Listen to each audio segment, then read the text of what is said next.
بسم الله الرحمن الرحيم. الرحمن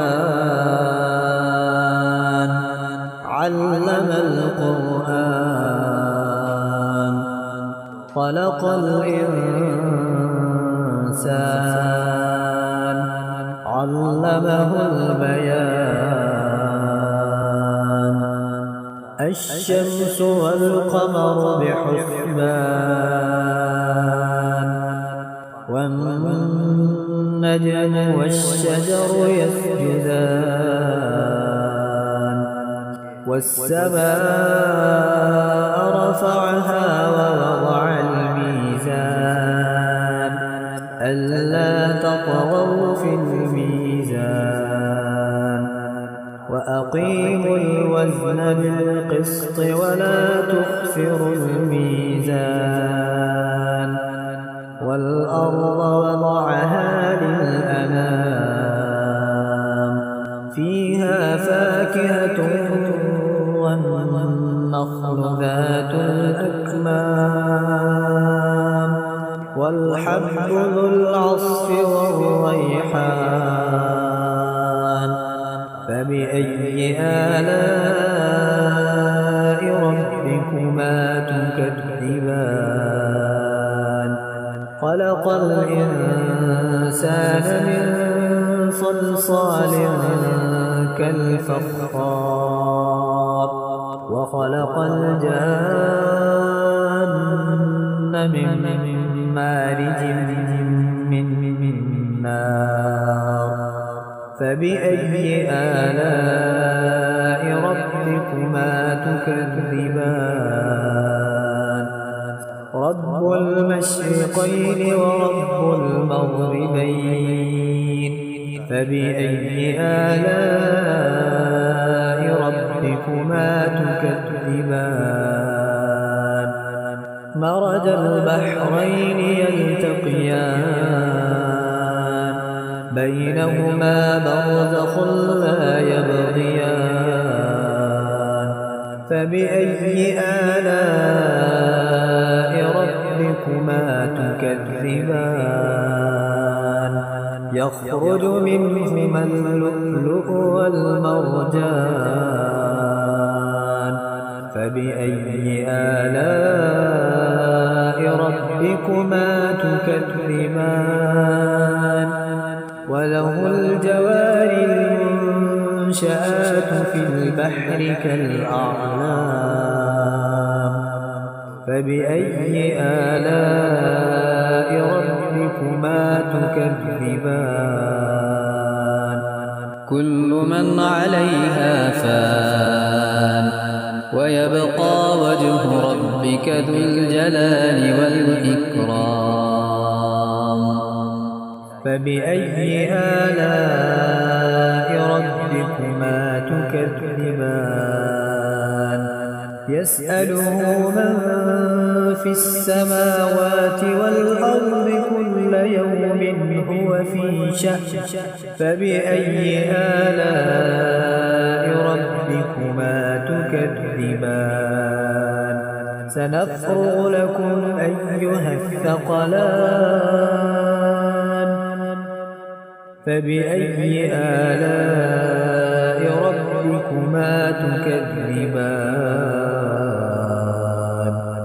يا معشر الجن والإنس إن استطعتم أن تنفذوا من أقطار السماوات والأرض فانفذوا لا تنفذون إلا بسلطان. فبأي آلاء ربكما تكذبان؟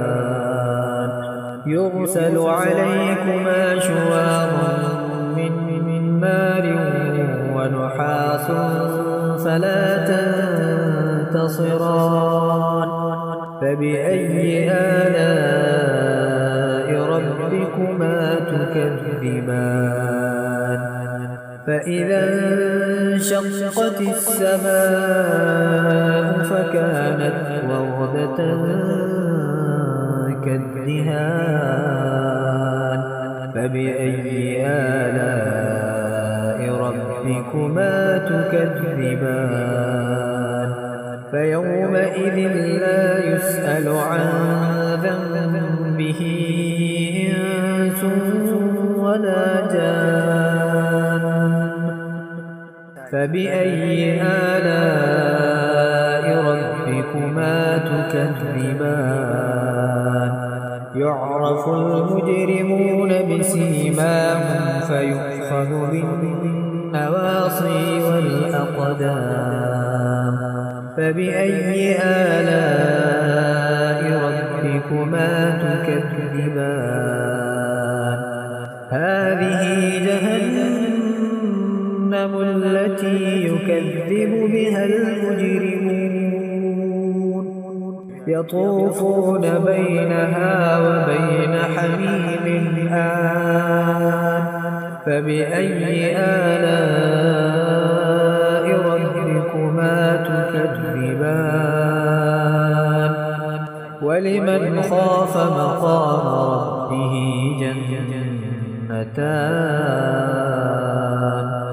فبأي آلاء ربكما تكذبان ذواتا أفنان فبأي آلاء ربكما تكذبان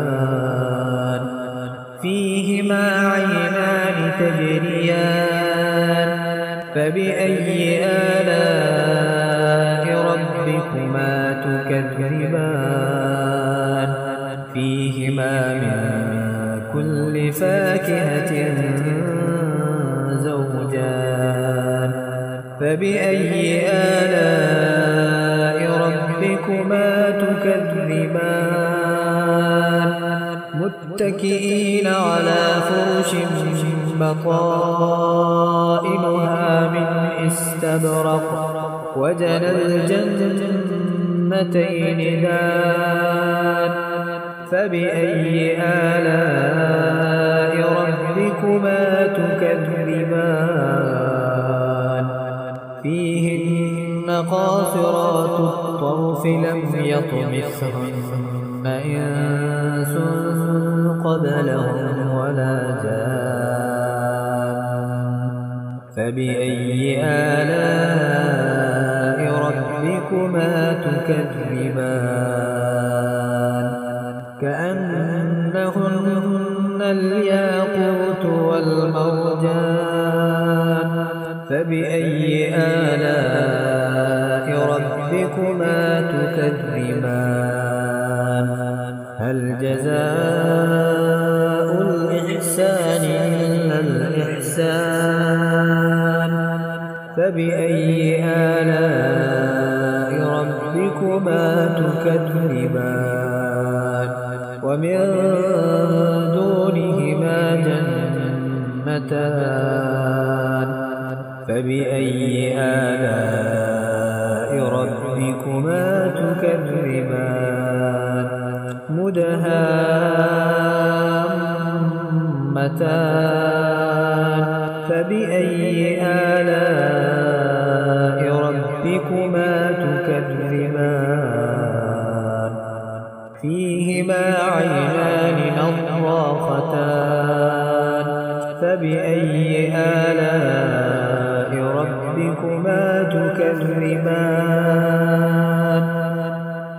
فيهما فاكهة ونخل ورمان فبأي آلاء ربكما تكذبان فيهن خيرات حسان فبأي آلاء ربكما تكذبان حور مقصورات في الخيام فبأي آلاء ربكما تكذبان لم يطمثهن إنس قبلهم ولا جان فبأي آلاء ربكما تكذبان متكئين على رفرف خضر وعبقري حسان فبأي آلاء ربكما تكذبان تبارك اسم ربك ذي الجلال والإكرام